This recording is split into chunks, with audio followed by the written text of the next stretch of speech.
大家好，我係阿米。喺開始呢條片之前，我想問下大家，有冇人唔想變得有錢，並且窮足一世？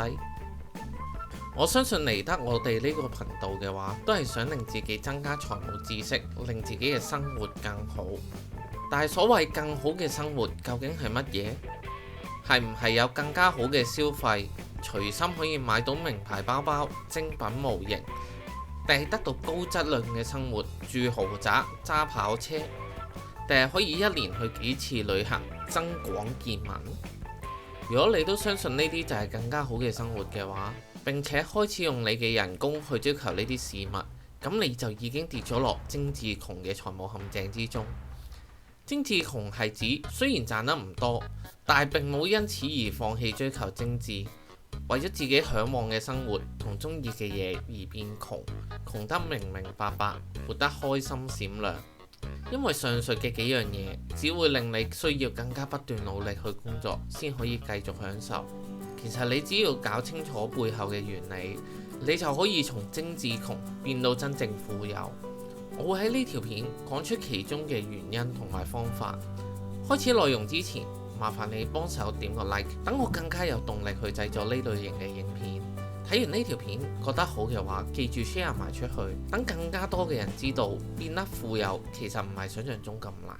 入翻正題，喺現金流概念之中，令你得到現金流嘅就係資產，令你失去現金流嘅就係負債。所以精緻窮嘅精神，即使收入唔多，仍然為咗佢所嚮往嘅生活同埋中意嘅嘢而變窮。講白一啲就係我都知道自己窮，但係我又唔打算提升收入，我就係要買入負債，將自己嘅收入都花出去。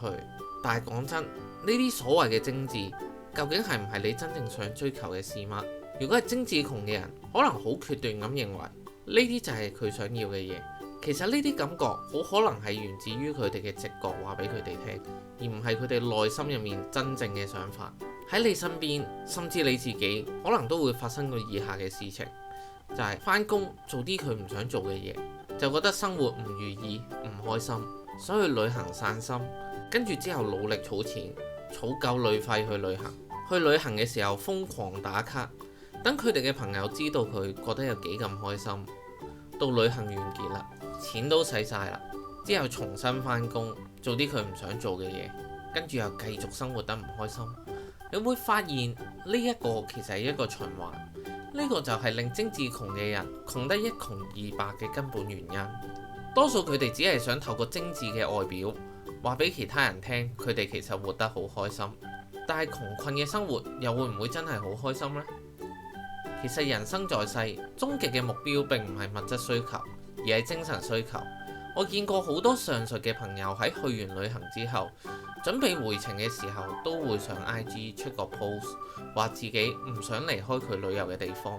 有啲更加直接嘅係話佢唔想返嚟工作。呢個循環唔一定係去旅行，可以係買名牌手袋、買模型、買新車、買3C 產品等等。總括而言，只有兩個字，就係消費。喺本質上面，消費只係令佢哋暫時離開痛苦嘅行為，同時都會加劇咗佢之後嘅痛苦。因為錢都使晒，你唔返工又可以點樣生存落去？點解佢哋唔會喺個根源度，即係喺佢個工作度下手，而係要喺佢哋嘅消費之中下手？就係因為佢哋嘅直覺認為消費會係解決內心痛苦嘅方法，而直覺係靠訓練而得嚟嘅。所以呢啲咁嘅直覺，其實係呢個世界嘅唔同系統去教育或者引導而嚟嘅。喺呢個世界入面，教育系統從來都唔會教導你財務知識。你唔難發現，教育系統只係導向你去做唔同嘅職業，從來都唔會教你點樣去使用金錢創造財富，只會教你讀好書揾好工就有好生活。消費係解決到你嘅痛苦，令你活得開心，又會係邊個教你？就係商家嘅廣告。因為你嘅消費就係佢嘅獲利，你越為情緒買單，佢就越容易得到暴利。仲有最恐怖嘅就係呢個世界嘅財富系統，因為物價嘅飛漲，令好多人覺得儲蓄係冇用，而唔想去儲蓄。與其俾通脹蠶食佢嘅購買力，不如而家就使咗佢。而通脹嘅成因，只係具有世界貨幣領先地位發行權嘅銀行不斷濫發銀紙而導致嘅必然結果。喺呢個世界唔會教你財務知識同買入資產，然後指導你消費嚟解決你嘅精神需求，更加用通脹去引導你，話俾你聽你嘅財富、你嘅儲蓄會擺喺銀行度自動縮細，窮人處處受到逼壓，想窮得精緻似乎係一個更加合理嘅結果。同時呢個就係世界中幕後嘅主人想你活成嘅模樣，而唔係你內心真正活得想要嘅模樣。睇返我啱啱畫出嚟嘅循環之中，你都會唔會只係為咗錢而被逼去工作？如果係嘅話，我哋又要點樣先去離開呢個循環？首先，我哋要利用返呢個世界嘅財富系統，令你得到被動收入，令你嘅財務上得到自由。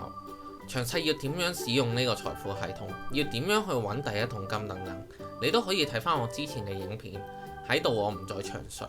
除咗學習財務系統之外，你都同時需要學習點樣去滿足你嘅精神需求。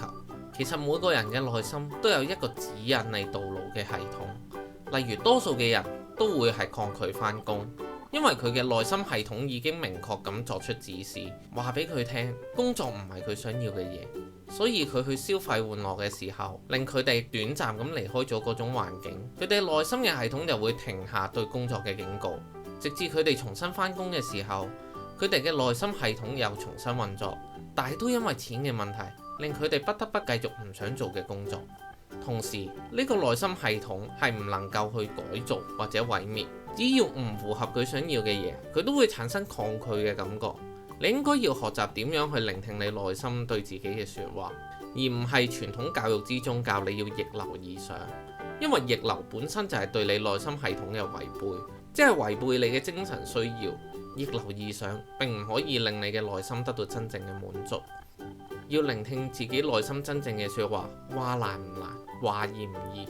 點解我會話唔難？就係因為呢個系統係與生俱來。例如好多人都好明確咁知道返工並唔係佢想要嘅嘢，